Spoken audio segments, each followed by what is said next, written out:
Francis. What brings you in today? What did you want to talk about?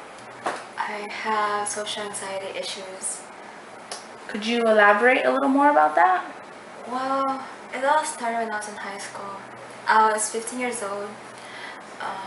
My teacher at the time assigned a presentation to us. I had all the research done about this particular animal we had to do a research on. So I was okay sitting down there, listening to my classmates present.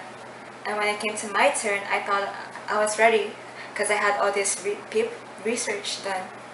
So 2 minutes into it, I got nervous. My heart started to beat faster. My hands started to shake. I took my paper and just read off it just to avoid eye contact. But as soon as I looked at the crowd, at my classmates, I saw them laughing at me. I felt like I was being humiliated, you know. I just wanted to sit back down right when I saw them laughing at me. And these people who were snickering at you, were these your classmates or your friends? They were my classmates ever since 6th grade. Okay, so you've known them for a while. But the thing is, with them, I was teasing. I was really called fat. Like, they would always tell me that I'm not good enough. Like, I felt I just didn't want to be around them anymore. But you know, since being classmates with them, I can't just run away. I have to face them every time there's school, and we're classmates for every subject in class. You know. Was school the only place that you've experienced these anxiety issues? No. It goes back ever since I was 7. My parents would always fight, and I would always hear them shouting. So every time I would hear them shouting, I just locked myself inside the room, so I wouldn't have to face my dad yelling at me. Because if he yells at me, that's when my anxiety, clicks. Like to me is that you do have social anxiety, and that your social anxiety issues are deep rooted in your childhood. And it sounds like you had a pretty traumatizing childhood with verbally abusive parents. Hi Francis. Hi. Welcome back. Today I wanted to do a couple of exercises, okay? Okay, so the first exercise for today is I'm going to give you a hypothetical situation, okay? So let's envision that you have a big presentation, okay? You're currently a college student, yes? Yes. Okay, so give me your hardest class. Advocacy. Okay, so you have a big presentation for advocacy, okay? Okay. And you've been with these classmates for what, a year now, right? 2 years. 2 years. So you should be pretty comfortable with them, wouldn't you say? Yes. Okay. But I understand that you're also working through some anxiety issues. So through this hypothetical situation, we're going to help identify the triggers of your anxiety. We're going to talk it through, and I'm going to check back with you, okay? Okay. So the situation is big advocacy presentation, and you don't have all the information. You didn't sleep last night, you had to go to work, you had other assignments due, so this presentation took a back seat, and you're not prepared. I'm not. Okay? Yeah. You're gonna get up,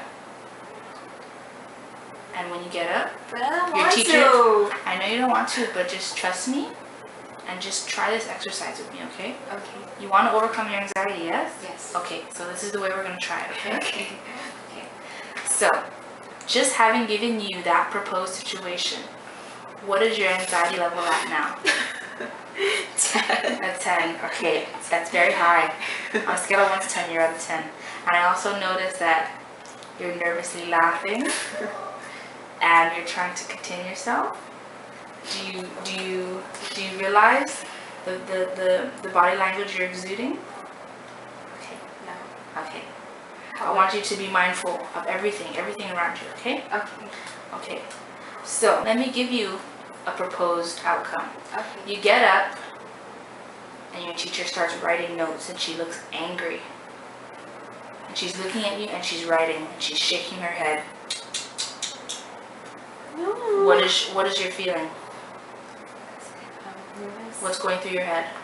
Oh my gosh, she's mad at me. I'm not presenting what I'm supposed to be presenting on. Okay. Yes. So let's pause right there.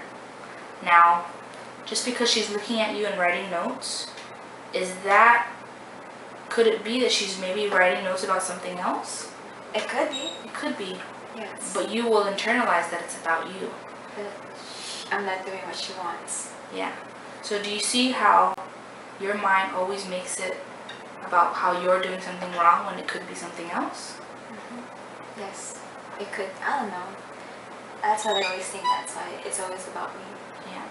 But you see how that thinking, that train of thought, leads to a negative outcome, leads to anxiety. Mm-hmm. Yes. When in reality, what if it wasn't about you and you're just stressing over nothing?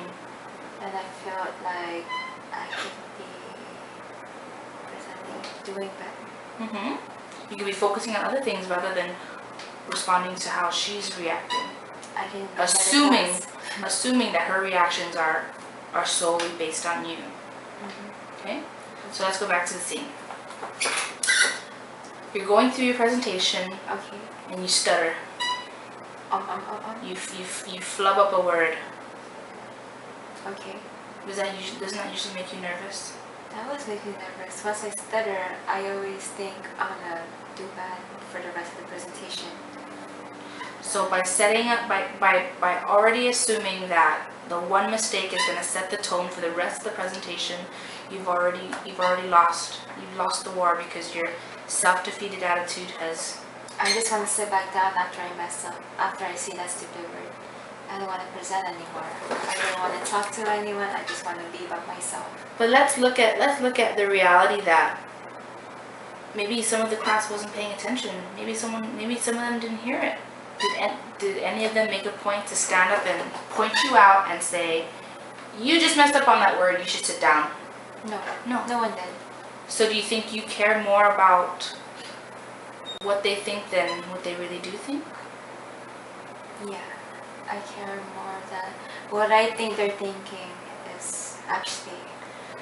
See, what you're doing is you're over-analyzing when you don't need to. You're stressing out about things that you don't need to.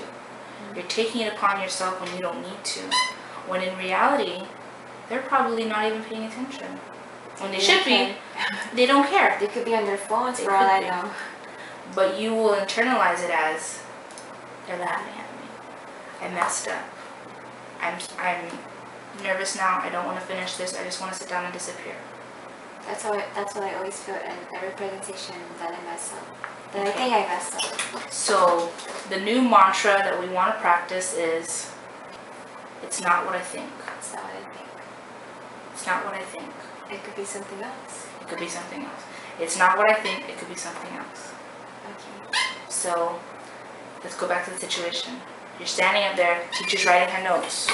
Before your mind goes to that negative door, what are you going to say? It's not what you think. It could be something else. Okay, good. You're continuing your presentation. Some people start laughing. They could be on their phones laughing at a No, crazy don't. picture. Don't go to the assumptions. Let's just practice the mantra. It could be something It else. could be something else. It's not about me. It's not about me. It could be something else. It could be something else. That's the mantra I want you to practice. Okay.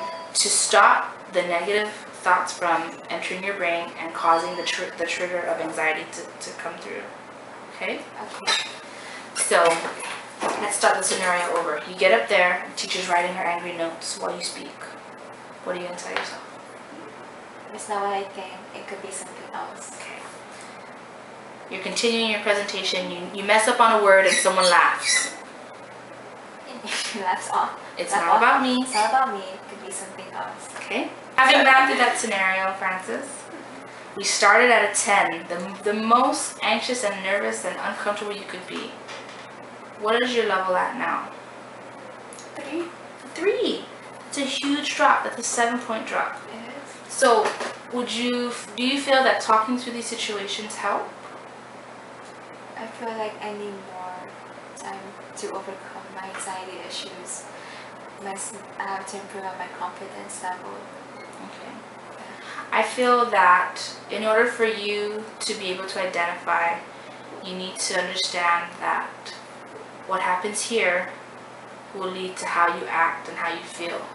So if you think that it's about you, that they're laughing at you, that they're making fun of you, that you're not good enough, then you're going to have these anxiety issues because it's going to build up. I always felt like I wasn't good enough ever since I was in high school.